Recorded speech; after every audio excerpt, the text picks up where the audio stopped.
इधर एनडीए में समय के साथ सारे कंफ्यूजन खत्म होते जा रहे हैं। उधर महागठबंधन में कंफ्यूजन ही कंफ्यूजन नजर आ रहा है। अब तक महागठबंधन का चेहरा साफ नहीं है। घटक दलों में सीटों का बंटवारा नहीं हुआ है।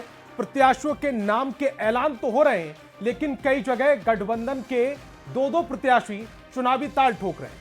ऊपर से मुकेश सहनी ने साफ कर दिया है कि इस बार का विधानसभा चुनाव वो नहीं लड़ेंगे। उनकी जगह है गौड़ा बौराम सीट से उनके भाई संतोष सहनी प्रत्याशी बनाए गए हैं, जबकि आरजेडी ने इस सीट से अफजल अली को टिकट दिया है।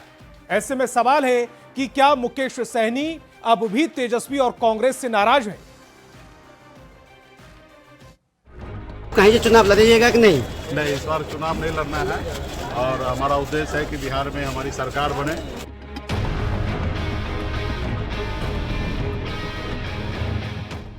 बिहार में विधानसभा चुनाव को लेकर सत्ताधारी गठबंधन एनडीए ने सीटों का बंटवारा कर लिया और सभी 243 उम्मीदवारों का ऐलान किया, लेकिन विपक्षी खेमे यानी महागठबंधन में सीट बंटवारे की तस्वीर अभी भी धुंधली है। हालांकि विकासशील इंसान पार्टी के संस्थापक और बिहार सरकार में मंत्री रह चुके मुकेश सहनी ने ये साफ कर दिया है कि विधानसभा का चुनाव वे नहीं लड़ेंगे।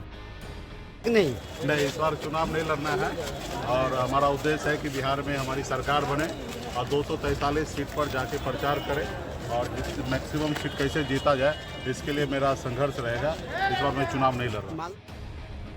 मल्लाह और निषाद समाज की राजनीति करने वाले मुकेश सहनी ने बिहार की सियासत में सन ऑफ मल्लाह के नाम से अपनी पहचान बनाई थी। पिछले चुनाव में एनडीए का हिस्सा रहे मुकेश सहनी इस बार महागठबंधन में शामिल है। चुनाव की तारीखों के ऐलान के बाद से ही सहनी लगातार कांग्रेस और आरजेडी नेताओं के साथ सीट बंटवारे में 60 सीटों पर सहमति बनाने की कोशिश कर रहे थे, लेकिन बात बन नहीं पाई। अंत तक रूठे सहनी को आरजेडी ने मनाने की कोशिश की और वीआईपी के सामने 15 सीटों की पेशकश रखी। एमएलसी और राज्यसभा की सीट देने का भी ऑफर किया, लेकिन डिप्टी सीएम की मांग पर सहनी अड़े रहे। अभी भी यही कह रहे हैं उन्हें राज्यसभा नहीं जाना, बिहार का उप मुख्यमंत्री बनना है। राज्यसभा में जा रहे हैं तो वो ठीक है, वो सरकार बना के यहाँ डिप्टी सीएम बनना है, राज्यसभा नहीं जाना है, यहाँ डिप्टी सीएम बनना है। बिहार चुनाव से खुद को किनारे कर चुके मुकेश सहनी को लेकर चर्चा थी कि दरभंगा की गौड़ा बौराम सीट से वीआईपी प्रमुख पर्चा भर सकते हैं, लेकिन आरजेडी सुप्रीमो लालू प्रसाद ने पहले ही गौड़ा बौराम से अफजल अली को आरजेडी का सिंबल सौंप दिया था। नामांकन के आखिरी दिन अफजल अली ने आरजेडी से पर्चा भी दाखिल कर दिया। दिलचस्प बात यह है कि इसी सीट से मुकेश सहनी के भाई और वीआईपी के राष्ट्रीय अध्यक्ष संतोष सहनी ने भी नॉमिनेशन कर दिया है।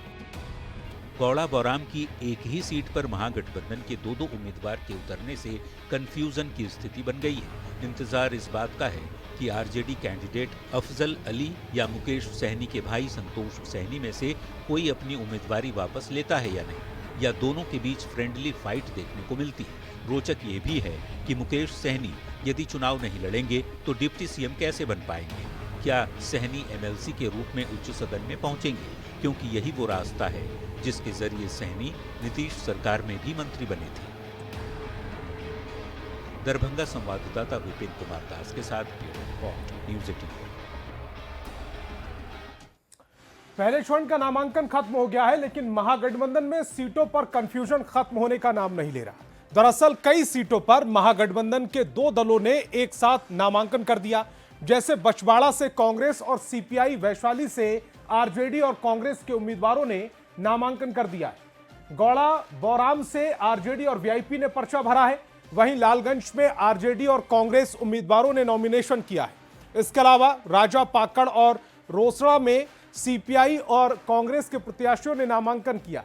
ऐसे में अगर एक एक उम्मीदवारों ने नामांकन वापस नहीं लिया तो एक ही सीट पर महागठबंधन के सहयोगी एक दूसरे के खिलाफ ही ताल ठोकते नजर आ सकते हैं। ऐसे में सवाल है कि आखिर महागठबंधन में सीट का कंफ्यूजन कब खत्म होगा?